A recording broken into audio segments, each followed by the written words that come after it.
Muy buenas tardes a todas y a todos quienes participan en este seminario. Les damos la bienvenida. Les recordamos, bueno, el día de hoy nos acompaña la doctora Rosario Elizabeth Gutiérrez Carremón. El tema que tratará son reflexiones desde la gestión institucional sobre los desafíos actuales de la docencia. Como recordarán también, nuestro seminario busca promover un espacio de análisis entre diversos agentes educativos sobre los retos y las oportunidades que enfrenta la educación primaria en México, con el fin de que podamos informar el diseño y fortalecimiento de las políticas educativas.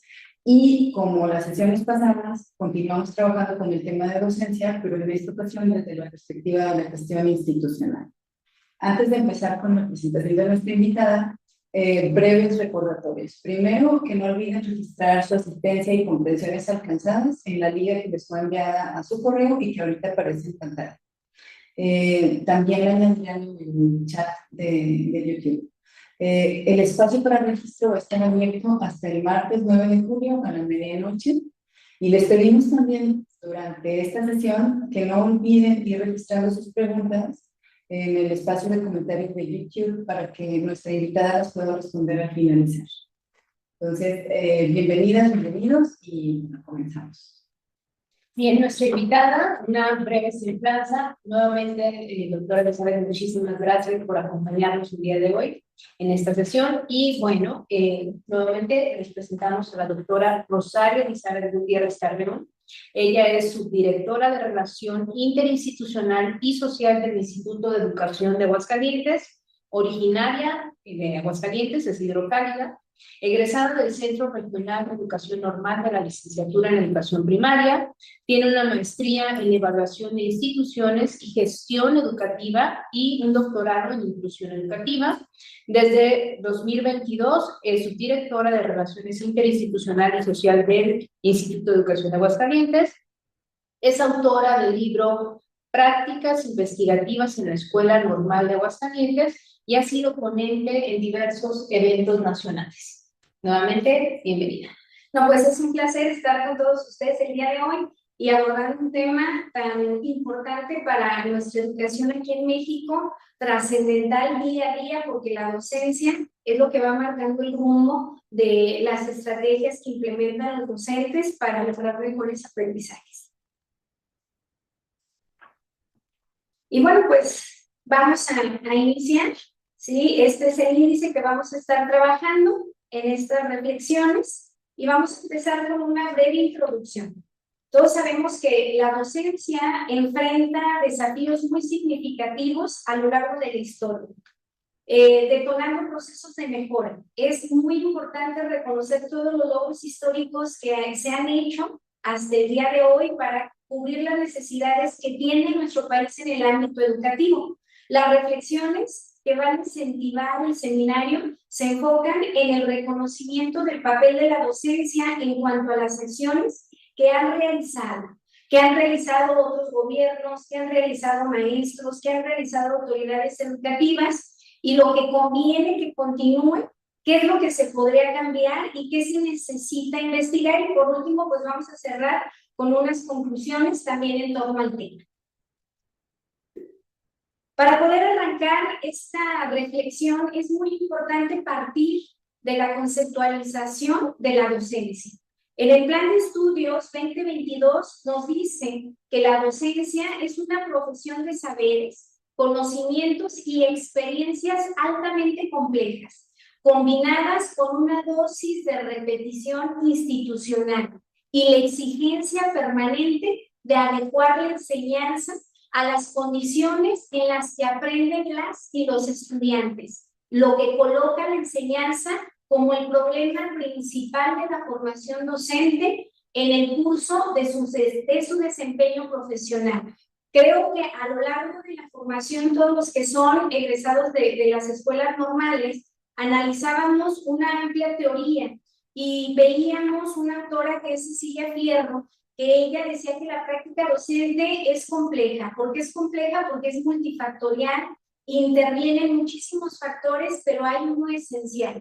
Quien hace la docencia es un ser humano, que es un ser histórico, que tiene vivencias, que tiene experiencias, que tiene costumbres, que tiene saberes informales y formales, que tiene un punto de vista, que tiene concepciones, y todo eso se va a conjugar con las otras dimensiones que maneja Cecilia Fierros, como es la valoral, la didáctica, ¿sí? La interpersonal, la social, la política, y todas estas conjugadas hacen que nuestro quehacer educativo, que es muy, muy bonito, es muy significativo y es la base para el desarrollo de cualquier país. ¿Por qué? Porque el doctor pasó por las manos de un maestro. Los maestros somos elemento fundamental, somos una base que detona otras profesiones. Es por ello que también estos sujetos que aprenden también son complejos, porque vienen con diferentes historias de vida, vienen ellos también con cierto aprendizaje informal,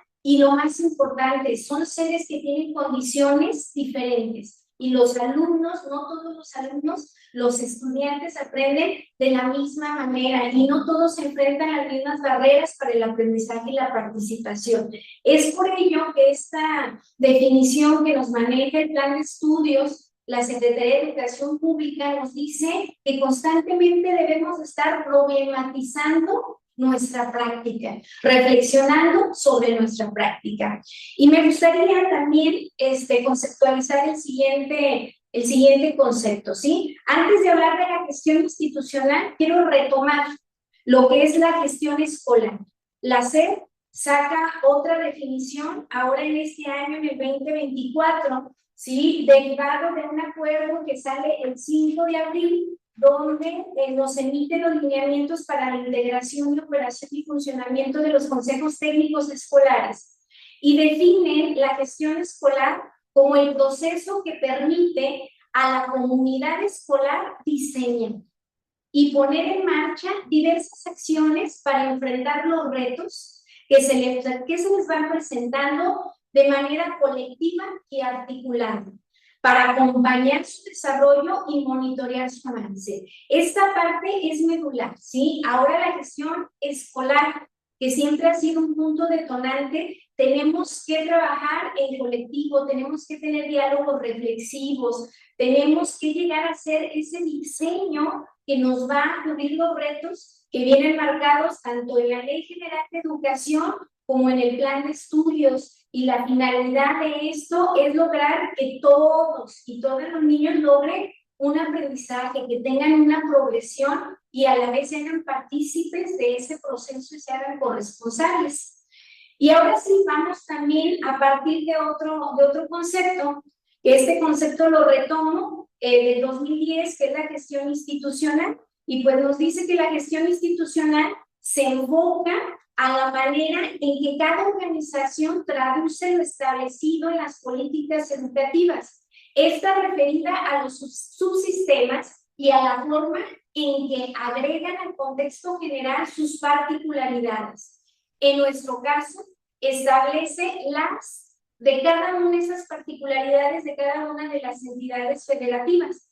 Dicha acción educativa se vincula con las formas de gobierno, ¿sí? Hay que entender que un docente no puede estar ajeno de la política educativa y no puede estar ajeno de las formas en que un gobierno que está al mando de un país percibe la educación y el tipo de egresado que requiere ante las necesidades, ¿sí? Por lo tanto, toda la parte normativa que va y legisla la educación son las formas de gobierno y la dirección, con el resguardo y sobre todo la puesta en práctica de mecanismos para lograr objetivos planeados en el sector educativo, así como llegar a la calidad, y no nada más a la calidad. Ahora el plan 2022 nos habla de una excelencia y siempre tomando como base los derechos humanos. En este marco, el hacerse va relacionando con la evaluación del sistema. La evaluación adquiere un papel fundamental para poder comprender lo que estamos haciendo, cómo lo estamos haciendo, qué resultados estamos teniendo y reflexionar tanto en lo individual como en lo colectivo, qué es lo que se tiene que hacer para reorientar el cumplimiento cabal de cada misión institucional y que esto a la vez se pueda trabajar en esta gestión escolar. Y bueno, pues aquí empezamos en un tema muy apasionante. ¿Qué es lo que se ha hecho? No podemos dejar de hablar de la docencia y no hablar de cómo nace la docencia en nuestros tiempos, ¿sí? Sabemos que en el siglo XVII había un monopolio de la Iglesia en cuanto a la educación, pero este monopolio que tenía la Iglesia pues no era totalitario, porque sabíamos que había grupos de personas que también empezaban a instruir a menores de edad o empezaban a instruir también a algunos adultos a la educación. Y posteriormente, en 1822, bueno, pues se funda la compañía La Casteliana, donde también ellos tienen sus objetivos y empiezan a trabajar bajo este enfoque de la educación desde su visión. Por otro lado, también tenemos que en 1906 existen ya 45 escuelas normales en todo el país. Creo que aquí ya empieza una parte medular y un esfuerzo muy sustantivo y muy importante, ¿sí? Aquí podemos señalar que en 1873, me voy un poco más atrás, se promulga la Ley Orgánica de Instrucción Pública y el Plan de Estudios Preparatorios Generales y Especiales. Aquí pasaban a la creación del centro docente. Ya empezaban a ver la necesidad de que las y los maestros tuvieran un acercamiento, una formación en este sentido. Y en 1906 empieza un acontecimiento histórico profundo en México, porque llega la ley constitutiva de las escuelas normales y es aquí cuando se empiezan a formar estas escuelas normales destinadas para estos fines educativos. En 1921, el presidente Álvaro Obregón funda la Secretaría de Educación Pública, que es otro acierto medular para poder tener ese orden y esa proyección en política pública, y designa a un hombre que ha marcado tanto el pasado como también en la pauta del presente del sentido educativo, que es José Vasconcelos, ¿sí? Como el primer titular. El primer titular, él analiza todo el panorama nacional y empieza a analizar los retos y desafíos y las carencias que está enfrentando México en cuanto al tema educativo. La población del país era primordialmente rural y el analfabetismo era cercano al 70% de la población. Acorde a esa realidad, pues Vasconcelos puso en marcha el proyecto educativo que partió de una gran campaña alfabetizadora. La edición de los libros, ¿sí?, de autores clásicos, la fundación de bibliotecas populares y de misiones culturales que sobre todo buscaban incorporar a la población indígena, al campesino, a la nación. Y a pesar de su breve gestión como secretario de Educación Pública, que duró de 1921 a 1924, esta visión tan importante que tiene Vasconcelos, pues determina y hace posible establecer las bases del sistema educativo y dejar claros los propósitos que lo animarían durante las décadas sucesivas. En 1923, las escuelas rurales cambian de nombre a Casas del Pueblo, impulsadas por Vasconcelos, se extendieron con gran rapidez a lo largo del territorio nacional. Debido a ello, a un principio fundamental, se contrataron maestros improvisados que carecían, como se tiene que decir, de toda preparación docente, ya que las normales rurales eran pocas para la demanda que se estaba teniendo y por ende no se podía satisfacer la misma necesidad de la profesión. Tal situación dio pie a la organización de las primeras escuelas, también la hermandad de las escuelas normales rurales, que de verdad son un orgullo para nuestro sistema nacional, ya que su sentido, la razón de ser de cada una de estas escuelas normales rurales tienen un contexto muy particular y la vida de la institución de una normal rural se vive de diferente manera a una normal de sostenimiento federal que está en un lugar urbanizado, ¿sí? Durante el gobierno de Lázaro Cárdenas, en 1934, se busca ya la democratización al acceso a la educación. Sí, se sigue con la meta de seguir combatiendo el analfabetismo y se apoya la educación rural e indígena. Además, en este periodo se crean escuelas vinculadas a los centros de producción y se va alentando esta enseñanza técnica dentro de la educación. En 1934 se modifica el artículo 3º constitucional. Si se fijan, ahorita podemos platicar de manera muy rápida todo lo que se ha hecho en nuestro país, pero son pasos firmes, contundentes que se estuvieron dando gracias a personas comprometidas, sobre todo con la necesidad que estaba presentando la sociedad en ese momento y que da la pauta ya para empezar a hacer esta modificación legal. Esta primera modificación del artículo 3º de 1917 nos hablaba y estableció un carácter socialista de la educación. Esta polémica reforma también amplió todas las facultades del gobierno federal para poder controlar diferentes niveles educativos y, bueno, buscar también el estar al pendiente también del funcionamiento de algunas escuelas particulares.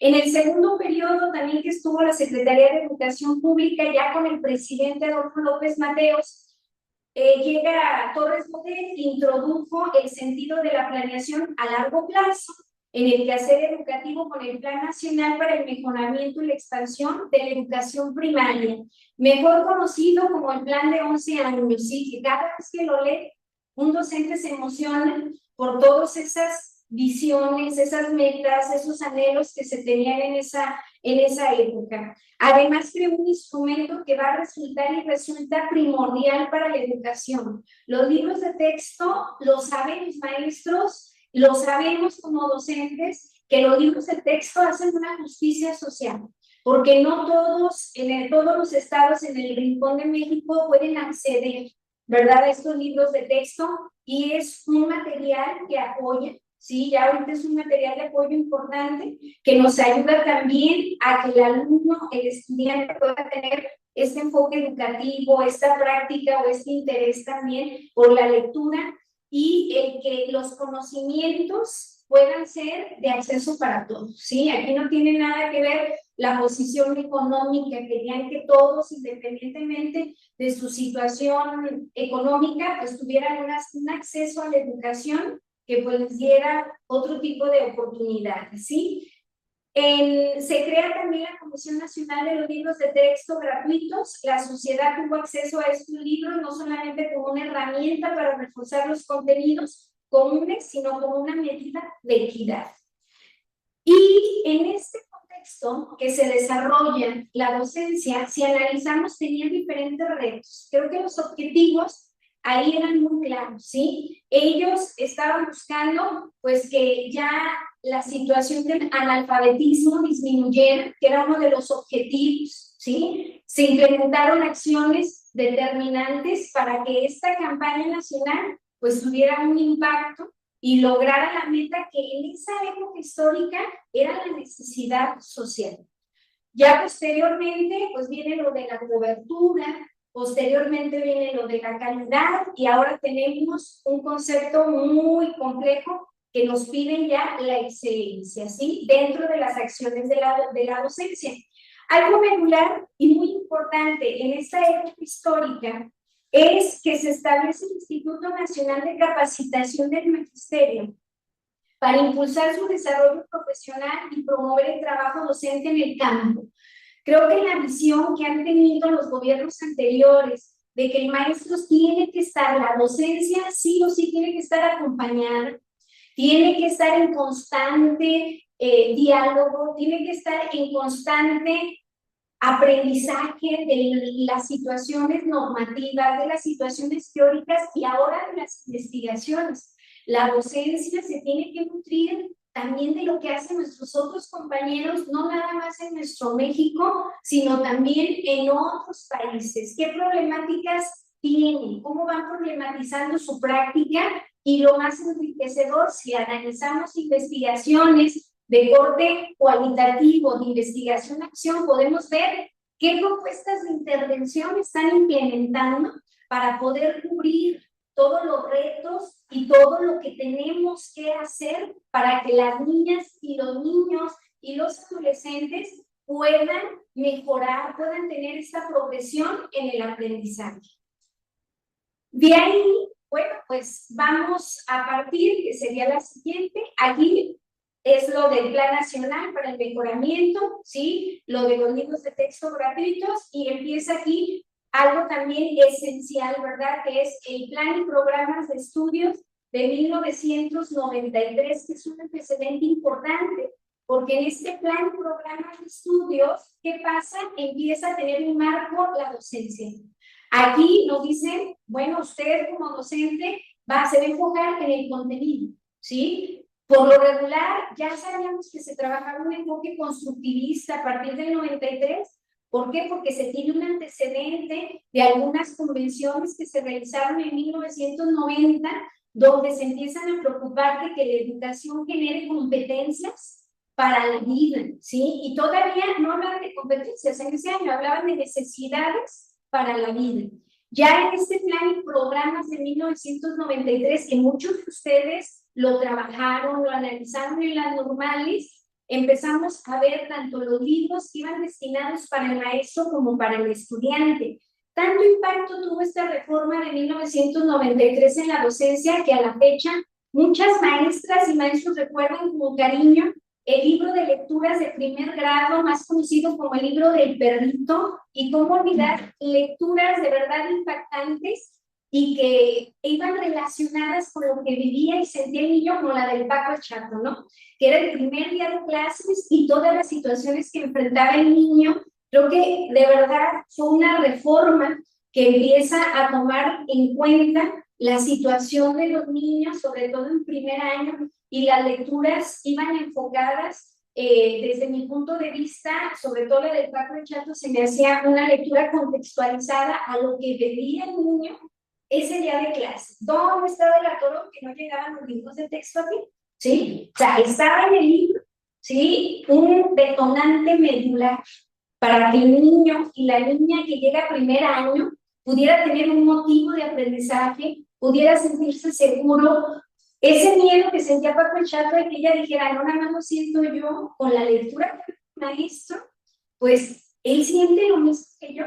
Y de ahí se detonan situaciones, pero el problema que enfrentábamos es que los libros, pues desafortunadamente, uno, no llegaban a tiempo a las escuelas y dos, no llegaban completos, ¿sí? Entonces los maestros, mi reconocimiento a los maestros, obviamente había algunos maestros que con lo que tenían, con la vocación que tienen a esta profesión, empezaban pues a diseñar sus planeaciones acorde a ese primer día de clase, que iba a ser fundamental para muchos niños y más cuando cambiamos de nivel educativo.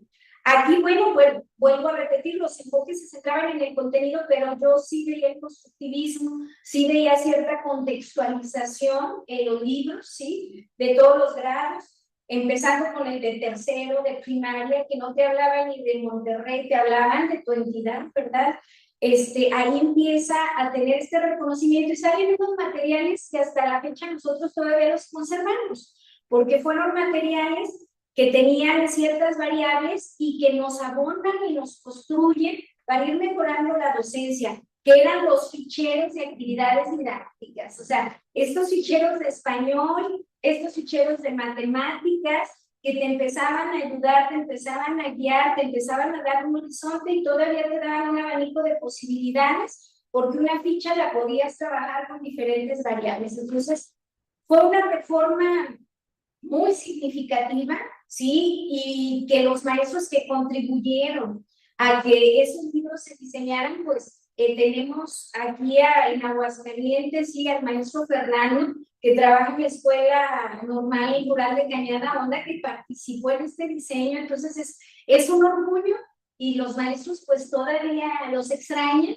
y hay quienes todavía los tienen en la biblioteca de aula, como digo, se consulta libros de lectura. Y bueno, después de recordar esta época de 1993, bueno, pues vamos a pasar a la reforma, un pilotaje de la reforma 2009, ¿sí? Donde ahí empezamos, ¿verdad? Ahora sí, con el término de competencias, empezamos a trabajar con proyectos, se retoman las prácticas sociales del lenguaje, ya íbamos ahora sí como que encaminados, fue un pilotaje 2009 y efectivamente después del pilotaje, pues llega la reforma del 2011 que se plantea en educación básica, ¿sí? Como una política de formación integral para las y los estudiantes a partir de un perfil de egreso con aprendizajes esperados. Recuerdo que también fue una época muy significativa porque la formación para la comprensión de esta reforma fue insuficiente, pero fue significativa, porque se les daba en horario laboral. ¿Sí? Era en horario laboral y si entregaban ciertos productos, la misma Secretaría de Educación Pública emitía una constancia por haber tomado este tipo de capacitación. Eran escenarios muy gratos porque la docencia no se construye en aislado. La docencia no se va a construir en solitario. La docencia se construye con el otro. La docencia se construye a partir también de reconocer que nuestra práctica no va a ser perfecta, que nuestra práctica siempre va a tener áreas de oportunidad y que como seres humanos que somos las y los docentes, vamos a tener ese rol. Y me encantó porque en esta reforma en matemáticas sale el error controlado. Entonces, un cambio cultural, porque antes, si tú fallabas en la escuela, era motivo de vergüenza. Si el niño se equivocaba, era motivo de burla, de vergüenza, de que no tenías la capacidad para trabajarlo. Y hasta la fecha todavía hay muchos estudiantes, muchos maestros que nos avergonzamos o simplemente no queremos que nadie vea nuestra práctica porque tenemos miedo a que obviamente en la práctica estamos al desnudo completamente, porque ahí voy a manifestar todo lo que les decía anteriormente, las dimensiones. Cuando yo estoy en la práctica, dejo al descubierto mis valores, dejo al descubierto mis conocimientos, dejo al descubierto mis dominios, pero también las carencias que tenemos, porque hay algo fundamental. Las normales es una formación inicial. Fíjense qué impacto la palabra. Es una formación inicial. Y cuando hacemos nuestro examen profesional, nos dicen, ahora sigue la formación continua. Y hablar de continua quiere decir que es permanente. Así logremos los 40 años de servicio, queremos seguir en la docencia, mi obligación es seguir en esta formación continua que me va a ayudar a comprender la práctica. Porque no son los mismos niños, no son los mismos tiempos históricos, no son las mismas situaciones que enfrenta la sociedad, ni las mismas necesidades, ¿sí? Y bueno, no se entendió muy bien lo del error controlado en estas reformas, porque a la fecha todavía nos avergonzamos. Y yo siempre he dicho, hay que enseñar a través de la docencia que el error primero lo respetamos. El error lo vamos a dignificar, lo vamos a comprender, lo vamos a analizar y no tenemos por qué sentirnos avergonzados cuando cometemos un error, porque el error me va a permitir aprender, el error me va a abrir las áreas de oportunidad, ¿sí? Recuerdo que en la escuela normal nos decían, maestros que eran exigentes, nos decían, cuando uno se molestaba, porque le entregaban unas planeaciones y bueno, los maestros estaban haciendo su trabajo, los formadores de docentes, y te empezaban a rayar la planeación, que para muchos de los maestros no les puedes tocar la planeación o no se las puedes rayar porque la sienten como falta de respeto, ¿sí? Y decía la maestra, a ver, corrige a un ignorante y lo vas a hacer tu enemigo. Corrige a un sabio y lo vas a hacer más sabio. Esa es la finalidad del error. Cuando el error se analiza, se piensa, se abraza, se reflexiona, el error nos va a ayudar a tener mayores herramientas para nuestra docencia. Y a nuestros estudiantes les va a ayudar porque es un principio de vida. Ahorita todas las problemáticas sociales que se tienen es por una parte, en cuestión de los niños de autoestima, de inseguridad, de situaciones de este tejido social, que en ocasiones no es el más favorable, y que las familias, lejos de ser un factor de protección ahorita, es un factor de riesgo. No generalizo, no todas, pero sí tenemos este reto. Y el que en la escuela les enseñen a los niños que el error me va a permitir aprender, creo que no nada más lo va a aplicar en el ámbito educativo, sino también en el ámbito personal. Y entender, compañeras maestras y maestros, que no somos los mismos de ayer. Entonces mi docencia no va a ser la misma de ayer. Todos los días voy a aprender. ¿Y de qué voy a aprender? No únicamente de mis colegas, de mis pares, ni de mi directivo. Voy a aprender también de las niñas y de los niños. Estando abiertos todos a un entorno de aprendizaje, la docencia tiene que cobrar sentido.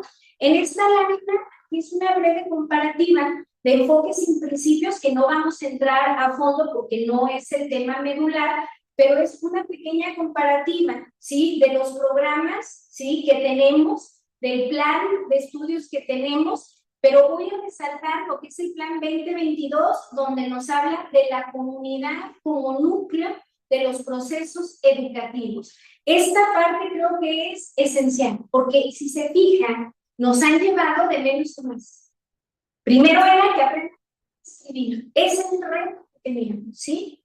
Pues se supera el reto y luego nos dicen, bueno, ahora en la reforma del 93 van a empezar con leer, escribir, comprender, identificar información, analizar problemas matemáticos y luego se va a la 2011, ¿sí? Y empezamos con las competencias y llega otra reforma que para mí, desde mi punto de vista, que era 2017, fue un paso muy importante en la docencia aquí en México, ¿sí? Esta reforma del 2017 que trajo también un marco normativo donde el docente entró en estrés porque no nada más fue una reforma enfocada a la metodología de enseñanza, a lo que viene siendo la docencia, al deber de la escuela, sino también fue una reforma laboral, ¿sí? Fue un estrés histórico que yo estoy segura que los maestros tenemos memoria y nunca vamos a olvidar la forma en que se abordaron o la forma definitiva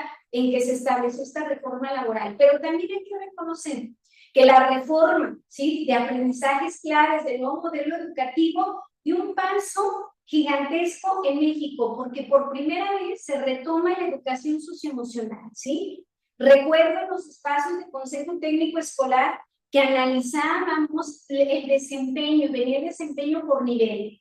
Si estaban los de niños de preescolar, se dividía en dimensiones, por ejemplo, la de autorregulación, y ahí te daban unas pautas de desempeño observables. Ese instrumento me sigue a mí dando una muy importante. Y en el consejo técnico llegábamos al tercero de primaria viendo esos criterios de desempeño y decíamos, ni nosotros tenemos consolidado en la dimensión del autorregulamiento ciertas habilidades. Entonces, eso le da otra visión a la docencia, donde ahora no nada más es, y lo cito de Miguel Ángel Santos Guerra, no nada más es, llegas a la escuela, Miguel Ángel Santos Guerra en su video de la buena y la mala educación decía, por lo regular te preguntaban, ¿verdad? ¿Y tú qué sabes? ¿Y tú qué sabes? ¿Y tú qué sabes? Llega esta parte emocional y ahora es, ¿tú qué sientes? ¿Cómo te sientes? Y es una parte esencial, porque si hablamos de inclusión, el primer factor de la inclusión es que las personas se sientan bienvenidas, independientemente de su condición, independientemente de una discapacidad. Entonces, cambia completamente el marco de la práctica docente, porque si analizamos, y nos tocó a varios vivir esa transformación, el docente era serio, el docente estricto, ¿sí? No tenía mucho contacto y llegan las emociones y ahí mismo nos decía en el modelo educativo, pues el detonar una sonrisa en clase a veces genera otro clima diferente. Entonces los retos cada vez iban aumentando. Y había una maestra, la normal del estado, la maestra Marina Suchi, que decía, la docencia tiene que ser como el museo de escuela, ¿sí? Disfruta, conoce, toca, juega y aprende. Tiene que haber un aprendizaje vivencial. Y no nada más en la docencia se tiene que disfrutar el niño, porque si recuerdan en el nuevo modelo educativo tenía ser feliz, o sea, llegar a la felicidad es una meta completamente alta y que no depende de factores externos permanentes. La felicidad no la puede dar una motivación extrínseca, pero es momentánea. La felicidad depende de una motivación intrínseca. Si el individuo no tiene esas actitudes de apertura, va a ser muy difícil que disfrute los momentos de felicidad y entender que la de felicidad no depende de, sino de cómo reaccione yo a lo que me está pasando. Entonces aquí empieza todo un cambio, nuevos retos a la docencia, y recuerdo en un poema de la maestrita de Pueblo, donde es una crítica muy fuerte al magisterio, donde un chico no quiere ser médico ni ingeniero, su papá le dice que quiere ser maestro, y la visión que tiene la sociedad de la docencia, que todavía estos días sigue permaneciendo, ¿sí? Que somos flojos, que vivimos del gobierno, que somos haraganes, que no sabemos ni jugar, que no sabemos ni leer, que no sabemos, que estamos ahí porque no hubo otra opción. En esa época histórica, cuando sale ese poema que se llama así Maestrito de Pueblo, y hay una adaptación en Ecuador de Maestrita de Pueblo, hacen referencia a la concepción que tiene ahora sí que la sociedad sobre la docencia, ¿sí? Y el padre dice, el papá del chico dice cosas elementales, como si no sabes reír, ¿cómo vas a ser docente? Y en la reforma de 2017 se tenía que estar el docente bien, o sea, no puedo hablar de la educación socioemocional como docente si yo no estoy bien y si yo también tengo problemas. Y de ahí otras lecturas que se analizaban en el plan 2012 de las escuelas normales, donde el docente es un ser humano. Entonces aquí entramos en una complejidad extrema. Y para continuar sobre la docencia, tenemos aquí una parte medular y esencial, ¿sí? Y nos vamos a con el reto. Ya hablamos del 2017, que el reto, uno de los retos principales, era todo lo de educación socioemocional. Llega la pandemia y yo creo que muchos de nosotros, pues cómo trabajamos las emociones, pues el monstruo de las emociones. Y fue un éxito para poder identificar, que los niños se identificaran, y se trabajaba casi en todos los grados, a pesar de que ya exigía en otros grados que se trabajara la identificación de emociones, obviamente a otro nivel. Y vamos a empezar aquí con otro reto. Ahora, ¿cómo se enmarca la docencia? Después de todo este recuerdo histórico que de verdad nos llena de emoción a todos los docentes, y llega la nueva escuela mexicana, y llega ahora la autonomía profesional del magisterio. Un reto muy complejo, con muchas implicaciones. Estoy de acuerdo con cada uno de ustedes que nos están escuchando en este momento, que fue una reforma precipitada, que fue una reforma donde todavía no estábamos preparados para estas implicaciones que tiene. Estoy de acuerdo con eso, ¿sí? Pero es una reforma que se autoriza, es una reforma que está acorde a la Ley General de Educación, que cumple con los lineamientos del plan de estudio, y ahora las tenemos en todas las aulas. Y llegan los supervisores y llegan los directores y nos dicen, usted tiene una autonomía profesional, ¿sí? Y muchos de nosotros decimos, entonces voy a hacer yo lo que yo quiera con la docencia. Y no, la autonomía profesional del magisterio, fíjense la complejidad, el reto, el compromiso y la responsabilidad que nos da la nueva escuela mexicana. Nos dice que se entiende como un ejercicio crítico. Empezamos con esa primera palabra clave. Un ejercicio crítico. Tengo que ver mi docencia. Tengo que analizar qué estoy haciendo en el aula. Me tengo que ver yo, ya. Voy a dejar también, obviamente, los niños son un punto central. Pero ellos reciben las enseñanzas de un ser humano llamado maestro. Y si el maestro únicamente ve las áreas de oportunidad de sus estudiantes, y no se voltea a ver las áreas de oportunidad que tiene él como maestro, no está haciendo un ejercicio crítico.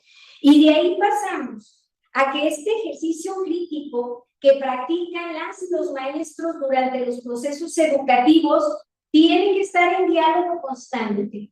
A mí me parecen los espacios de consejo técnico escolar un espacio necesario, un espacio valioso, porque es el momento en el cual podemos ejercitar no nada más de lo individual, sino también en lo colectivo, el diálogo constante con nuestros colegas, compañeros, con el directivo sobre la práctica.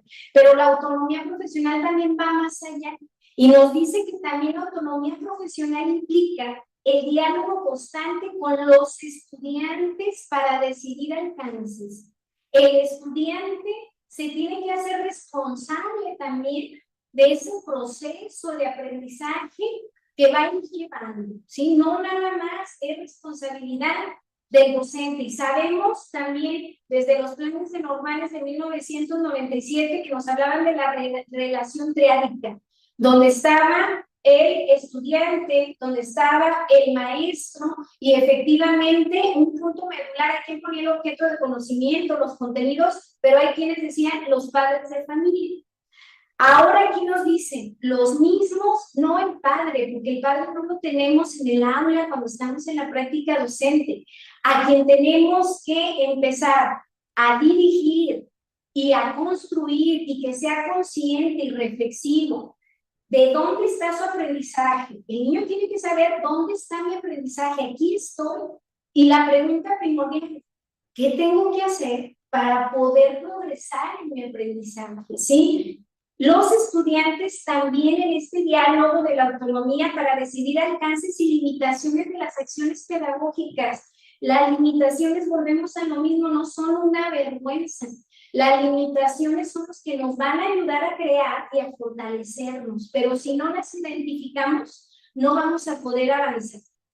Dentro y fuera de la escuela, su autonomía les permite una lectura permanente de la realidad. Esta parte me encanta.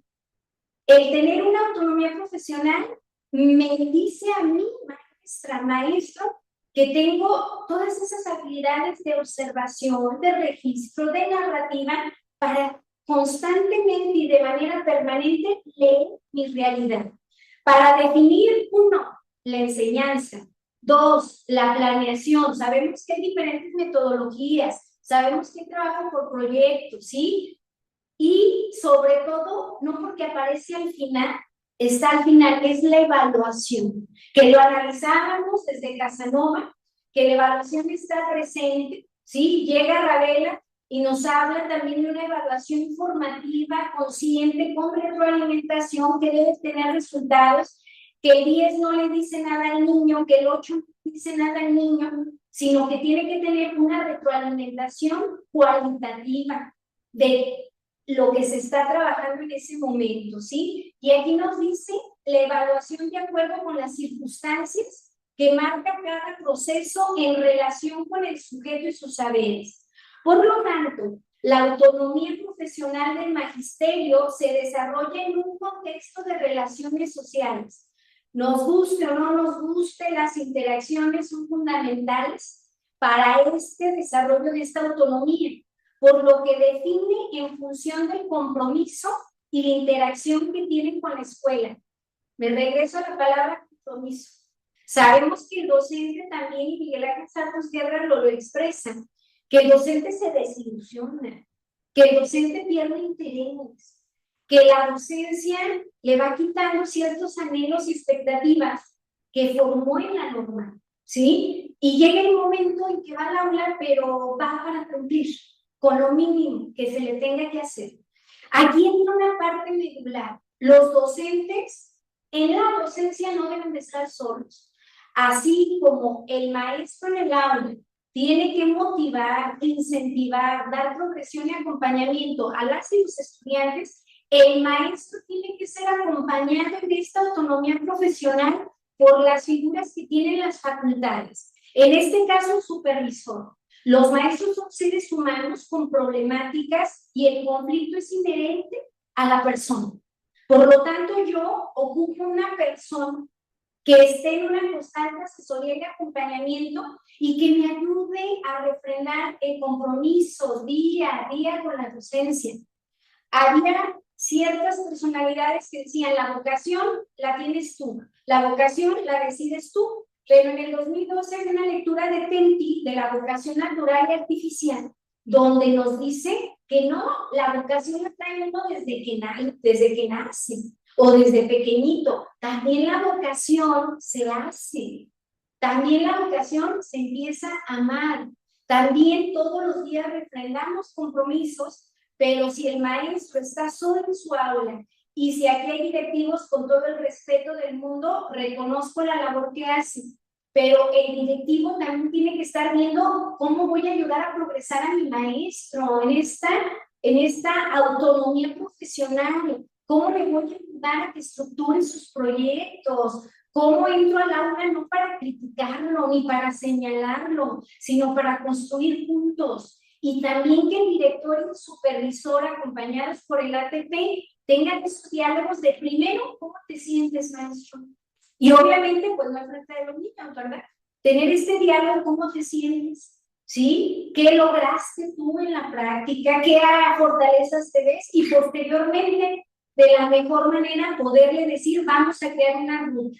Considero que podemos fortalecer estos aspectos de la docencia, de tu práctica, para que puedas mejorar. Entonces, el docente no debe estar solo y es necesario que las figuras de supervisores, de titulares de CISAE tengan ese acompañamiento y sean esa red de apoyo que ocupan los docentes para la mejora de la práctica, por lo que se define en función de este compromiso. Entonces, no es que yo como director, ya si tienes compromiso, te pagan. No, tengo yo como director que empezar a crear un clima laboral que armonice e incentive. Y bien dice también, disculpen que cite tanto a Miguel Ángel Santos Guerra, pero dice que un verdadero líder no es aquel que siempre va a querer sobresalir y que nada más lo vean a él. Un verdadero líder va a ayudar a que los otros brillen acorde a sus potencialidades. Entonces, un excelente director va a lograr que aquel maestro logre ir consolidando esas áreas de oportunidad para la mejora, siempre en el diálogo, el respeto y la reflexión. Y este compromiso y esta interacción la tiene no nada más en mi salón de clase. Aquí la Nueva Escuela Mexicana demanda con toda la escuela y con la comunidad. Es fundamental que entonces las profesoras y los profesores o maestros y maestras dispongan y participen en la creación de puentes institucionales, ¿sí? Ellos son parte medular para que las cosas se puedan hacer porque tienen una experiencia y tienen saberes. Estos puentes institucionales van a ser organizativos y curriculares para construir juntos con sus estudiantes vínculos pedagógicos con la comunidad y así poder comprender las necesidades y demandas de esta, especialmente a través de las familias. Había muchos textos en la normal donde nos hablaban de que padres de familia versus docentes. No, las necesidades sociales que tenemos ahorita son de corresponsabilidad, de trabajo cooperativo, de apoyo, y el mismo plan de estudios y la autonomía profesional así la define. Y bueno, hablando de autonomía profesional del magisterio, nos dan algo que pedíamos y que ahora lo tenemos, que es la libertad. La libertad que tienen las y los maestros para ejercer, y fíjense la palabra que utiliza el plan de estudios, reinventar la docencia. Ese encuentro con la diversidad y la complejidad de sus estudiantes y para intercambiar experiencias, problematizando, vuelve a aparecer, problematizar la realidad a través de los conocimientos y saberes que se enseñan a lo largo del ciclo escolar como condición para desarrollar aprendizajes. Por lo tanto, ¿qué implica esta libertad? ¿Hasta dónde está normada? Hay muchas críticas de que la libertad no tiene un marco, que la libertad es infinita y que el maestro va a poder hacer lo que él considere prudente. Y no, en el mismo plan de estudios nos dice que la autonomía profesional del magisterio implica que los programas de estudios aplicables y obligatorios a nivel nacional necesitan ser primero que te apropies del plan de estudio, que conozcas el plan de estudio, que tengas la conceptualización que se está trabajando en este momento con el plan de estudios 2022, a través de su resignificación y contextualización de acuerdo a las necesidades formativas que tienen las y los estudiantes, considerando, uno, las condiciones escolares, familiares, culturales, territoriales, sociales, educativas, ambientales, así como la diversidad sexual y de género en el ejercer la docencia.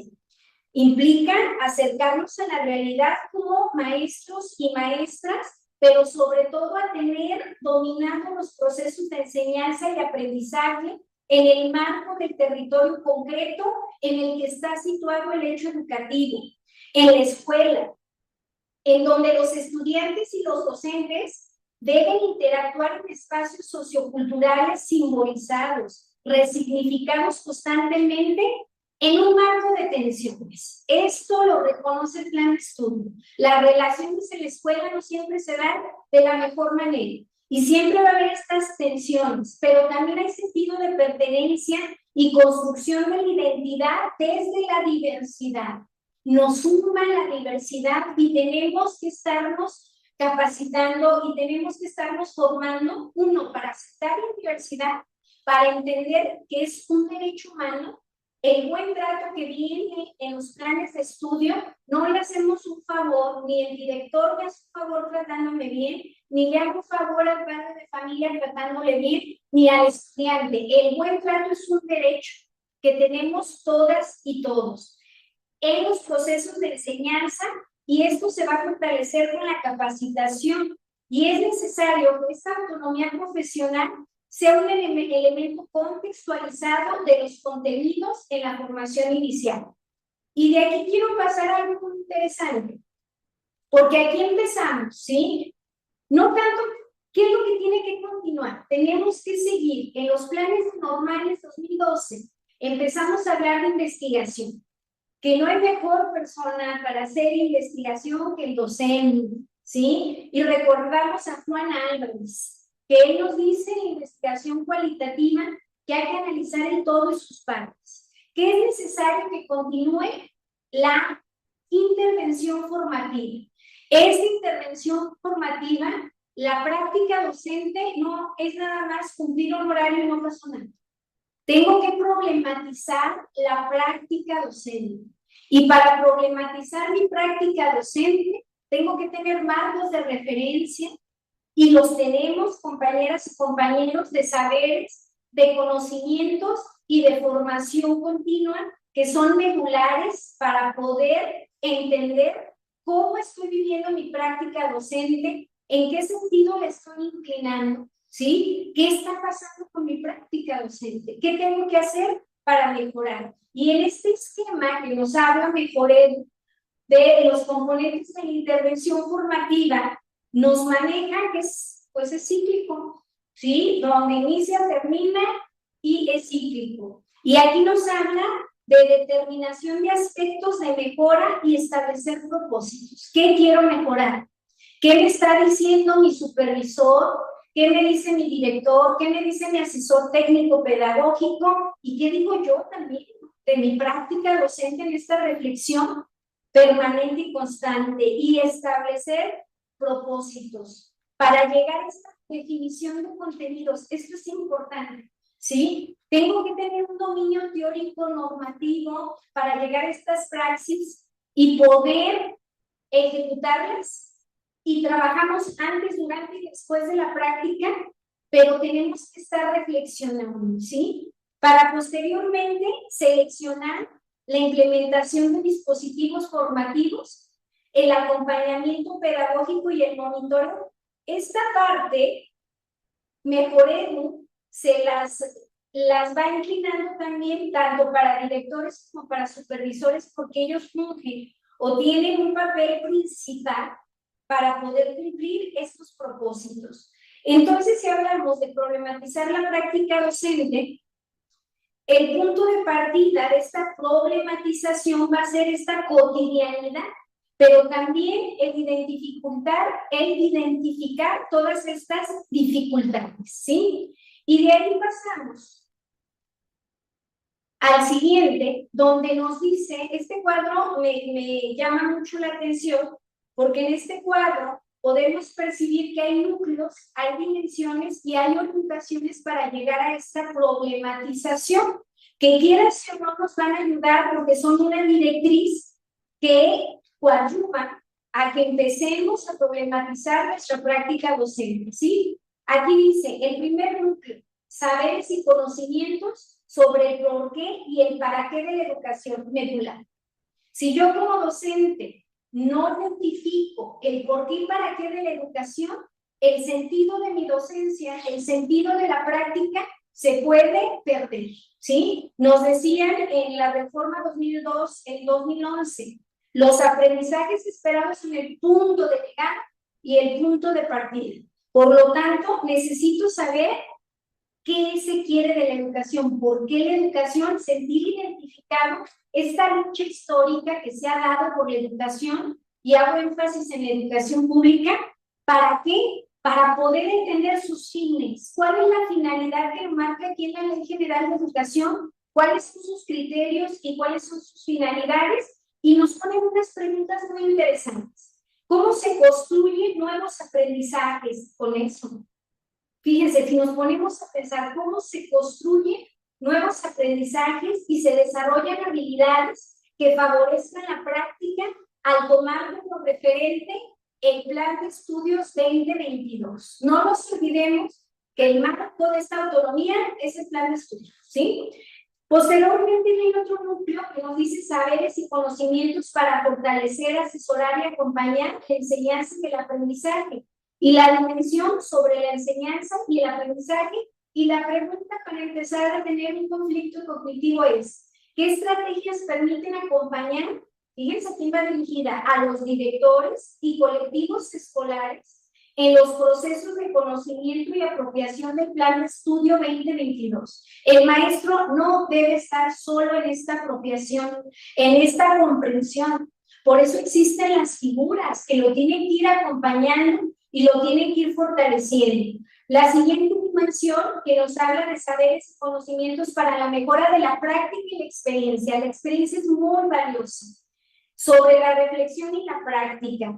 Y la pregunta dice, ¿qué rasgos de la reflexión de la práctica de acompañamiento permiten tomar decisiones? No es acompañar por acompañar, ¿sí? Y modificar procesos de enseñanza para el logro de los objetivos educativos y el desarrollo profesional docente y directivo en el Plan 2022. O sea, ahí está nuestro marco, ¿sí? Saberes y conocimientos para fortalecer la identidad profesional. Interesante. Y nos hablan sobre la autonomía y nos hablan sobre la autopercepción y la autoconstrucción como maestras y maestros. Y la pregunta es, ¿qué acciones permiten valorar la función educativa y plantear nuevos retos en la práctica a partir de la reflexión individual y colectiva referente a las implicaciones que trae consigo el Plan 2022? Creo que aquí empezamos a cuestionarnos y se empieza a problematizar la práctica. Y luego tenemos la secuencia de Flexipa, que también nos la proporciona Mejoel, y nos dice, primero, identificar qué es lo que hago.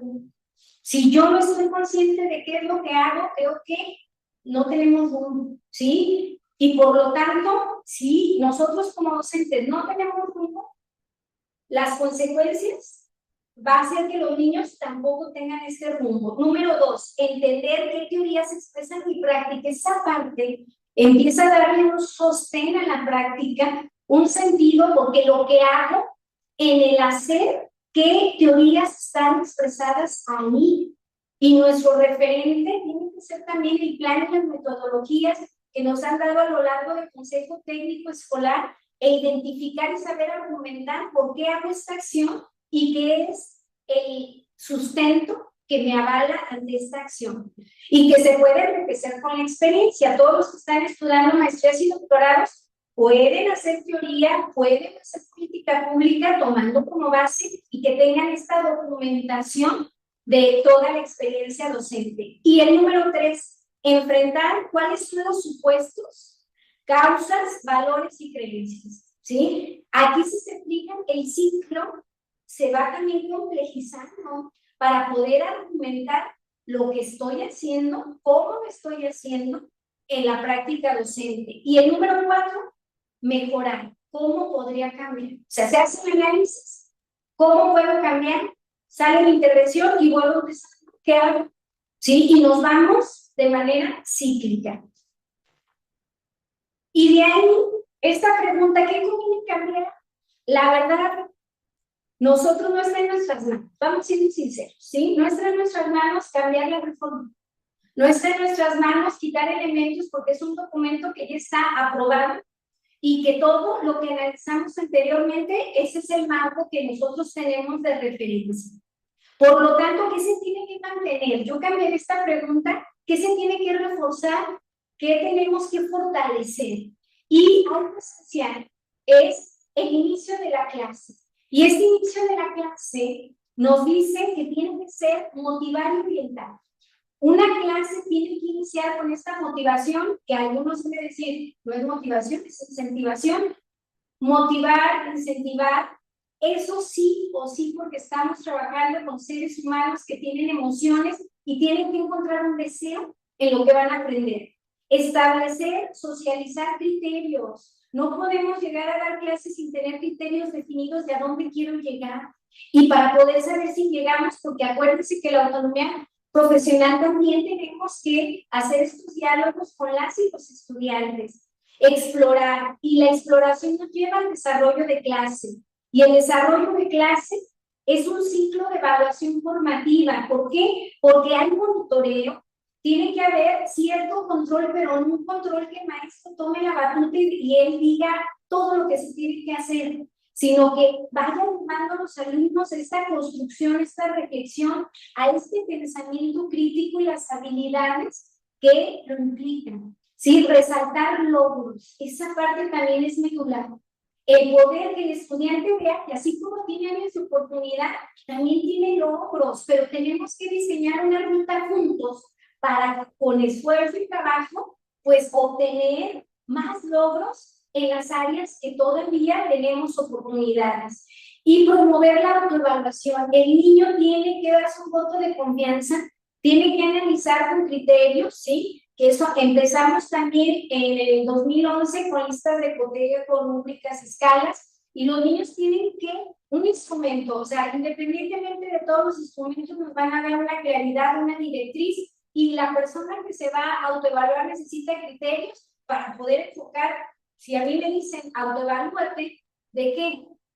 ¿De cómo te sentiste? ¿En qué? O sea, tiene que haber criterios. Sí, si va a ser en expresión oral, en expresión escrita, tiene que haber criterios para que ellos mismos vayan viendo cuál es el desempeño adecuado, en qué desempeño están y qué ruta de aprendizaje voy a hacer para llegar al desempeño deseado. Y hay otra parte muy importante, la coevaluación. Recordemos, muchos de ustedes van a decir, es que eso siempre nos lo dicen, ¿y por qué no lo hacemos? Ese es el punto. Nos topamos que el maestro y todos ustedes, maestras y maestros en Aguascalientes, mis respetos, salen con los puntajes más altos en los exámenes de ingreso, de promoción, tanto horizontal como vertical, pero al momento de vivirlo en el aula, no sé qué es lo que pasa, nos dejamos guiar por nuestros usos y costumbres, sabemos que es difícil desaprender para aprender, sabemos la teoría, pero no la ponemos en práctica por muchos factores. ¿Implica tiempo? Sí. ¿Implica salir de una zona de confort? Sí. ¿Implica dedicar tiempo, estructura, dar seguimiento? Sí. ¿Implica más trabajo? Entonces la coevaluación es muy importante. ¿Cómo me veo yo? Pero también es importante cómo me ve el otro. Y pasamos nuevamente otra vez al ciclo, monitoreo, etcétera. Y tenemos que dar un cierre de la clase. Este cierre de la clase tiene que ser la base, la retroalimentación. Y ahora sí me voy a lo que me gustaría que se cambiara, ¿verdad? Que no tengo el poder, pero tenemos voz, ¿verdad? Y podemos dar opiniones. Miguel Ángel Santos Guerra dice que no es lo mismo enseñar química que aprender química. Y que si la educación es tan importante, los mejores perfiles deben de estar en educación. Y que si alguien quiere aprender química, que se vaya a una universidad. Pero si alguien quiere enseñarla, que se vaya a una escuela normal. Y él dice, si en las universidades piden 9.5, en las normales deben de pedir el 10. Porque si esta tarea es tan importante, es tan compleja, queremos a los mejores, que no sea una segunda, una tercera, una cuarta, ¿sí? O mínimo, si fue tu segunda opción, que los maestros que están en las escuelas normales diseñen estrategias para que esa vocación, aunque sea artificial, empiece a través del compromiso y la responsabilidad. Él dice que los perfiles de los procesos de selección de las escuelas normales se tienen que cuidar. No cualquiera podemos ser maestras y maestros. Necesitamos tener ciertos criterios porque estamos trabajando uno con seres humanos, pero esos seres humanos son menores de edad. Esos seres humanos tenemos que conocer la normatividad y tener un tacto para que entre la felicidad, entre el aspecto lúdico, logra potencializar. Y tenemos que tener una serie de factores, actitudes y valores importantes para desempeñarlas. Si en las escuelas normales, sí, salen también excelentes maestros, sí, de las escuelas normales, tenemos excelentes maestros, pero no ha sido suficiente. Entonces, se necesita cuidar la selección de maestros, fortalecer la reflexión de intervención educativa. Insisto, no nada más en los consejos técnicos, que se tiene que cambiar, crear también pautas desde las normales, es una cultura de que la reflexión de la práctica debe de estar desde las escuelas normales en la formación inicial y en la formación continua. Y esta parte de la autonomía profesional no se va a conseguir de la noche a la mañana, tiene que llevar un proceso. Y este proceso se debería de empezar en las escuelas normales. Los procesos, igual ya aquí de selección, sí, de las escuelas normales, que son donde ahí me enfoco. ¿Por qué? Porque de verdad no es lo mismo un universitario, se merecen mis respetos, a un normalista, ¿sí? Las intenciones son completamente diferentes. Y dice Miguel Ángel Santos Guerra, en las normales nos debe de enseñar a despertar el deseo de aprender. El otro tiene que sentir una necesidad, tiene que sentir una pasión por el conocimiento, tiene que desear poder que este contenido, este proyecto, este campo formativo le vaya llevando a una transformación, no para un aplauso, sino para ser una mejor persona en todos los aspectos. Y de ahí pasamos a la siguiente lámina, donde un tema medular, ¿sí? Los programas sintéticos, hay que entenderlos que ahorita los tenemos que manejar. Estos programas sintéticos son los documentos curriculares publicados en la Secretaría de Educación Pública, ¿sí? Que concretan cada fase, tanto los contenidos que se abordan en cada campo formativo como los procesos involucran el perfil de egreso, tienen ejes articuladores que las y los maestros de educación básica encuentren un insumo para esas actividades didácticas permanentes y relevantes. Y de ahí nos pasamos, no voy a profundizar en la tabla porque el tiempo vuela, pasamos a esta parte que en su intento de lograr un enfoque comunitario, el plan de estudios sí perdió un poco el foco en las habilidades básicas porque estábamos acostumbrados a verlas. No se ven de manera tangible como en las otras reformas. Y esa es una percepción, ¿sí? Es que no están las habilidades básicas. Ahora es más complejo, porque a través de estos cambios formativos y de esta autonomía profesional, tenemos nosotros que enfatizar en ellas, pero a través de estos cambios. Este nuevo sistema que se plantea a través de fases, considero que se plantean dos retos importantes en él. El primero, que las y los estudiantes pudiera no alcanzar los contenidos adecuados. Sí es un riesgo. Si yo todavía no tengo esa autonomía con todas las implicaciones y esas bases conceptuales, metodológicas, teóricas, hay un riesgo de que no se logre lo que se tenga que aprender, ¿sí? Para su grado. Y el segundo, que las y los docentes deben familiarizarse con una forma de enseñanza completamente distinta, de tenernos paso 1, paso 2, así, aquí está todo el material. Ahora te dicen, ¿sabes qué? Pues tú tienes autonomía, tú tienes saberes, tú eres el profesional, tú conoces la realidad, problematiza y empieza a trabajar a través de todos estos elementos. Y llegamos con un reto también muy importante, que es el programa analítico, que todavía estamos en esa apropiación del programa analítico. En un programa analítico es pertinente si se articula con los planteamientos del plan de estudios. Fíjense, todo el actual nos lleva al plan de estudios. Mi programa analítico tiene que estar articulado con el plan de estudios y sobre todo si se adecúa a las condiciones concretas en las que se realizan los procesos de enseñanza y aprendizaje, a las particularidades de la enseñanza de los profesores y profesoras, así como a las necesidades, estilos y ritmos de aprendizaje de los estudiantes. Aquí hay un proceso de congresión curricular muy interesante, ¿sí? El plan de estudios de preescolar, primaria y secundaria es de la Autoridad Educativa Federal, que es a través de los programas sintéticos de estudios de cada una de las fases donde vienen contenidos y PDA, y de ahí pasamos al programa analítico, que es ahí donde los docentes, en ese espacio de reflexión y diálogo, empiezan a plasmar, empiezan a trabajar, empiezan a problematizar y a tomar en cuenta las problemáticas de la comunidad, y aterrizamos en el grupo con la planeación didáctica, así a través de proyectos, a través de las diferentes metodologías. Y bueno, ¿qué se necesita investigar? Considero que necesitamos hacer investigaciones, ya sea en las universidades, que son muy valiosas. Yo le apuesto a que la multidisciplinariedad nos va a ayudar en conjunto a poder solucionar los retos en todos los ámbitos. Considero que se tiene que investigar las percepciones de las y los docentes sobre la autonomía profesional. Ellos están trabajando, pero ¿cómo la perciben? ¿Sí? ¿Cuál es su concepción de esa autonomía profesional? 2, las prácticas de los formadores de docentes. Se tiene que hacer investigación de cómo están desarrollando su práctica los formadores de docentes. ¿Cuál es su discurso? ¿Qué actividades están realizando? ¿Qué metodologías? Porque aquí empiezan a normar, es una cultura magisterial muy valiosa y empieza en las aulas de nuestras escuelas.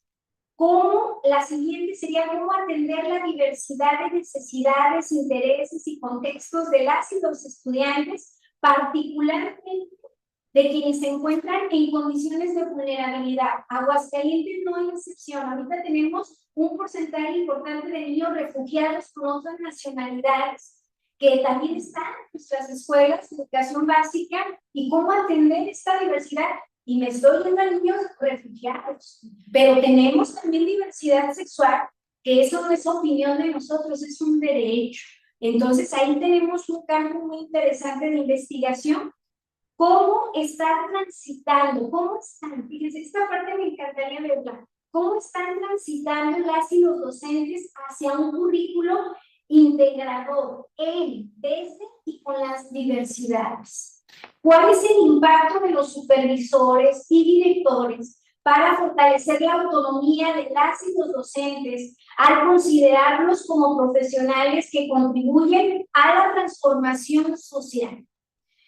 También otra, precisar, como la siguiente, precisar y comunicar el papel o función de los procesos de desarrollo de aprendizaje en y desde la diversidad de contextos y singularidades de niñas, niños y adolescentes. ¿Cuál es el papel de la autoridad estatal? Y aquí retomo al Instituto de Educación de Aguascalientes para ofrecer mayores elementos sobre el proceso de codiseño de los programas analíticos a supervisores. Los supervisores son una parte medular, Se están haciendo extraordinarios esfuerzos desde el Consejo Técnico Estatal, pero necesitamos que se documenten todos estos esfuerzos, que se analicen todos estos esfuerzos que se están haciendo, porque de repente en este efecto cascada se pierden ciertas situaciones importantes que se ven desde el Consejo Estatal. Y planear la función de los programas analíticos y su proceso de construcción. ¿Cómo es el proceso de construcción? Tomando como base la función de los programas analíticos. Llevar un estudio de caso focalizado y ir siguiendo en todo momento, desde inicio del ciclo escolar hasta cierre del ciclo escolar, cómo se están viviendo estos elementos sustantivos y medulares de la nueva escuela mexicana. En conclusión, la docencia es una profesión compleja.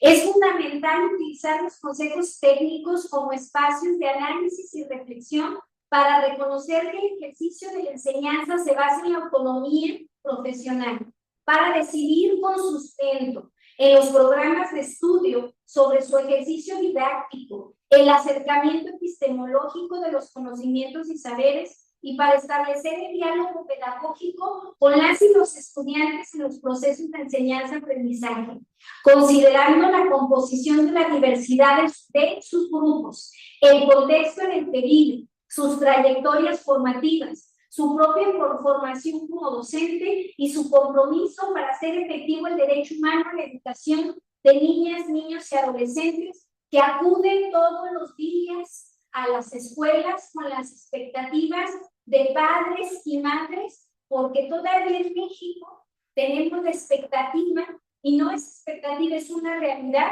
que la educación tiene que transformar, no nada más en papel, sino también nos tiene que transformar como seres humanos. Con esto cierro. Eligieron la mejor profesión de todas, la docencia, porque la docencia es una carrera de vida, que al interactuar con niñas, niños, adolescentes, te va nutriendo, te sacan sonrisas, es un espacio espectacular. Y ver cuando el niño empieza a poder dominar todos esos PDA, que el niño empieza a tener cierta seguridad en él, que hay mejor convivencia en tu escuela, son logros importantes. Y lo mejor, que el trabajo de un maestro, no sabemos hasta dónde va a llegar su trascendencia. Hay estudiantes que pasaron ya por tus manos, que ya tienen una carrera y todavía recuerdan, te paran en la calle porque hiciste algo muy importante con ellos, y ellos son parte de un estado y son parte de un país. Entonces, pues la docencia nos rescata la vida, es una carrera de vida, es compleja, tiene muchas implicaciones, pero también creo que es donde podemos intervenir para formar pensamientos críticos y que no sean personas fáciles de manipular, sino que propongan y construyan para tener un mejor país. Muchas gracias. Al contrario, muchísimas gracias por la reflexión. Creo que ha sido bueno, para mí, hablo desde mi perspectiva, un recorrido muy valioso, ayudándonos a situar lo que está ocurriendo, los desafíos y también en lo que podamos estar investigando. Muchas gracias, doctora. Y súper contextualizados. Ahora sí que nos llevaste un texto histórico y nos viste trayendo desde toda la ruta de las reformas que coinciden con la conferencia inaugural, donde el profesor doctor Felipe Martínez Rizo hizo justamente también este recorrido. No, pues muchas gracias. No sé qué preguntas. Sí, tenemos unas preguntas. A ver, ¿qué? Sí. ¿Cómo las hacemos? Giancarlo Canciño nos pregunta, bueno, él menciona que le parece fascinante lo que tú señalas con respecto a la comprensión del error. Entonces, pero se plantea la pregunta, ¿cómo podríamos hacer entender esto, tanto a padres de familia como a autoridades, ¿no? Excelente pregunta, maestro. Esto es una situación cultural. Recordemos que Gretz nos decía que la cultura es la forma de vida de los pueblos. Por lo tanto, tener esta apertura del error, tenemos que tener un cambio que no se va a dar de la noche a la mañana y tiene que ver con intervenciones desde la sensibilización con padres de familia, y yo me iría más allá. Si no está sensibilidad en mis autoridades, si no comprende la funcionalidad del error mi supervisor y mi director, ¿sí? Los del colectivo docente, el estudiante y los padres de familia no vamos a avanzar. Tenemos que trabajar en la sensibilización, en que el niño reconozca qué estoy haciendo, cuáles son mis limitantes, ¿sí? Y no verlo como algo que no tiene solución, sino bien, qué bueno que te equivocaste, vamos analizando en qué fue el error, vamos a desagregarlo en todas sus partes y hacer una ruta. Creo que la respuesta es la ruta de aprendizaje ante la respuesta al error. Y con padres de familia, yo soy de la idea de que tenemos que trabajar con ellos, que efectivamente desde las autoridades federales se tienen que diseñar también ciertas capacitaciones, ciertos cursos para padres de familia, ciertos talleres para padres de familia, porque ya las prácticas de la nueva crianza han cambiado, se fortalecen en la escuela y por qué no los ATPs también nos pueden ayudar a crear un trayecto para nuestras familias y tener el diálogo y por qué no desde la autoridad estatal crear spot, crear campañas para que se haga conciencia del error, porque en muchas ocasiones el error quita vidas por no saberlo manejar. Piensan que al cometer un error ya se acabó totalmente todo. Y el error es parte fundamental del aprendizaje, pero parte fundamental del crecimiento personal. Entonces, campañas, hablar de un consejo técnico, diseñar rutas de aprendizaje y el trabajo con padres de familia, pero desde el nivel macro, con las autoridades federales, con autoridades estatales en la escuela y a través de todos los medios de comunicación y todas las plataformas digitales. Muchas gracias, doctora. No, Isabel está bien. Aroshi, que también es uno de nuestros colegas que está participando en el seminario, él pregunta, con respecto al papel que tú señalas en los libros de texto y su importancia como herramienta para el proceso de aprendizaje, desde tu perspectiva, ante las restricciones de su uso, que ocurren en temporal o en diferentes contextos, si ves alguna especie de reemplazo o alternativa. Muy buena pregunta. Aquí hablamos de la diversidad. Entonces, nuestra sociedad se compone de ciertos grupos y asociaciones civiles, ¿sí? Que ciertas temáticas, y analizando los libros de texto a lo largo de la historia, el tema de la educación sexual, los libros del 93, donde salían las partes del cuerpo, recordemos que muchos colegios arrancaban las hojas, ¿verdad? O mismos padres de familia, no es un tema fácil de hablarlo en casa, ¿sí? Entonces, la mayoría del uso, ¿sí? De que, pues no, todavía aquí en Aguascalientes entró en un debate muy interesante, pero le aplaudo a Aguascalientes porque pudo haber ignorado la diversidad y más, sin embargo, se tomó en cuenta la diversidad y no porque sean minorías, quiere decir que tienen menos fuerza. Entonces, creo que nos dieron un ejemplo de que están en su derecho sobre el uso y lo que bajo su visión ellos verían en los libros de texto, pero gracias a todo lo que vino, a todo el proceso jurídico, se entendió y la ley general no te pone como opción si los quieres o no los quieres. Los libros de texto son una herramienta, y ya lo decíamos, de equidad, de justicia social,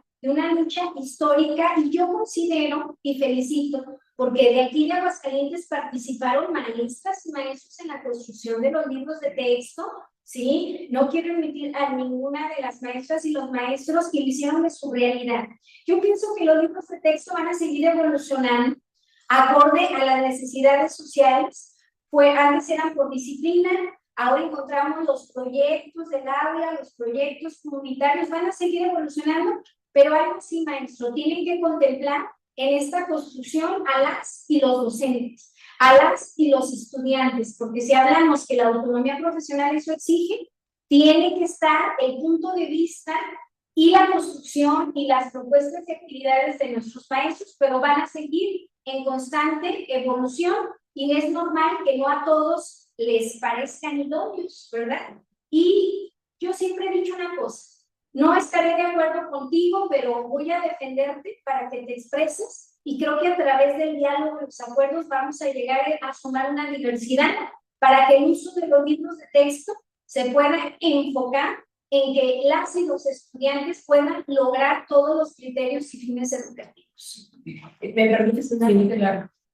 Doctora Elizabeth, reiteradamente ha marcado la importancia que tiene el acompañamiento docente en la autonomía docente. que es un punto fundamental en la nueva escuela mexicana. Y aquí sí me gustaría, si nos puede ampliar un poco más su perspectiva respecto a qué se puede hacer más allá de los consejos técnicos, que es donde tradicionalmente se trabaja este tipo de situaciones para fortalecer esas habilidades. Pero siento que es un punto fundamental, como ya se han tocado antes, ¿qué más se puede hacer y desde el apoyo de las autoridades educativas hacer profesores? Mi consejo técnico es medular.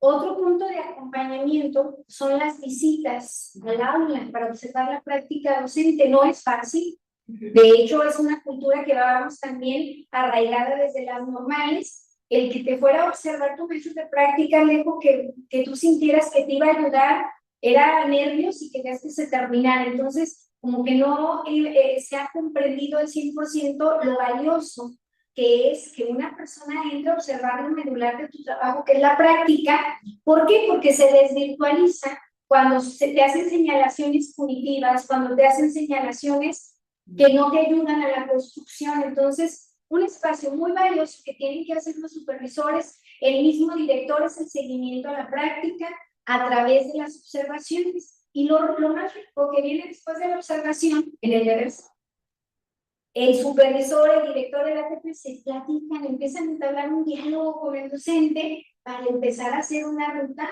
formativa. Hay iniciativas, a esto déjenme que les platico, yo estoy muy orgullosa de las y los maestros, porque a pesar de que las autoridades federales o estatales todavía no generan más espacios, sí los hay, pero igual no son suficientes. Los maestros están trabajando en comunidades de aprendizaje, ¿sí? Aquí en Aguascalientes tenemos varios maestros que quieren mejorar su práctica, y la práctica se va a mejorar a través del diálogo con el otro, de compartir estrategias, etcétera.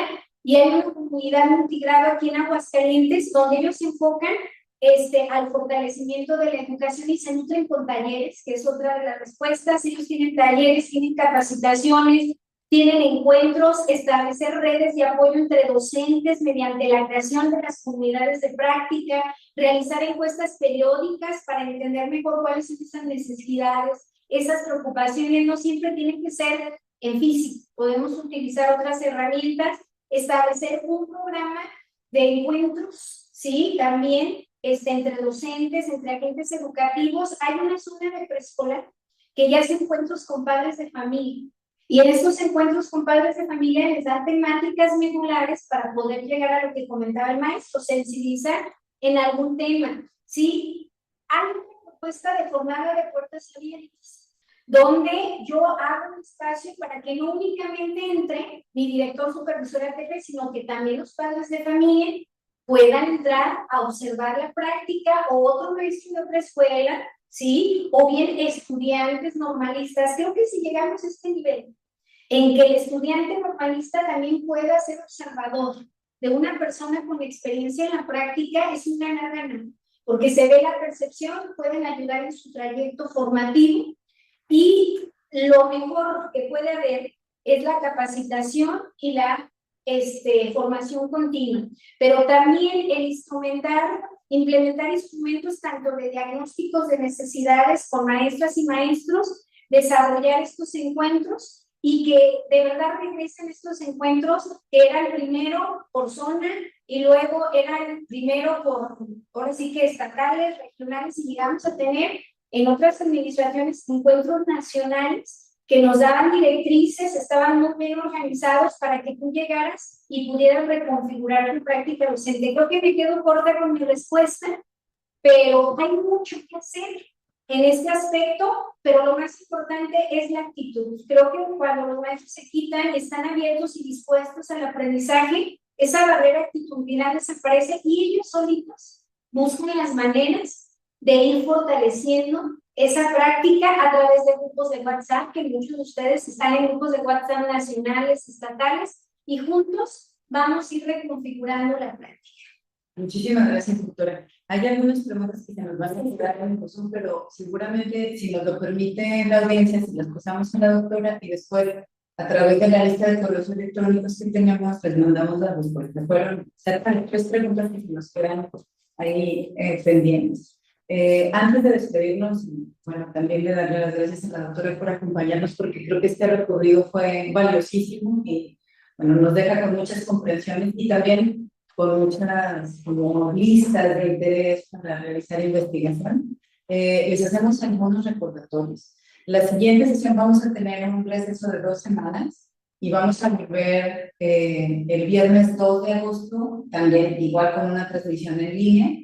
Y bueno, el tema que vamos a tratar ese día es un cierre a lo que hemos estado conversando durante esta semana, que lo que vamos a tratar de hacer nosotros es recopilar lo que han estado aportando y discutiendo nuestras invitadas e invitados, propuestas para la investigación sobre la docencia ante el cambio de administración federal. Vamos a estar ese día, la doctora Yajaira y yo, acompañándoles. Y bueno, pues ese es como recordatorio, ¿verdad? Que no nos vemos sino hasta el 2 de agosto nos volvemos a encontrar. También, ya se nos decíamos al inicio, pero recuerden registrar su asistencia y comprensiones, y el espacio va a estar abierto hasta el martes 2 de julio a la medianoche. Y bueno, muchísimas gracias, Jaina. No, muchas gracias. No, muchas gracias y gracias a los maestros que, la verdad, en Aguascalientes la gran mayoría son maestros muy comprometidos y dedicados con su vocación y sobre todo, pues que tienen mucha empatía y ganas de tener un mejor estudiante, un mejor maestro y a la vez que esto despegue en una mejor comunidad para la seguridad de todos. Muchísimas gracias, doctora. Bueno, muchas gracias y buen fin de semana. Hasta luego. Chao.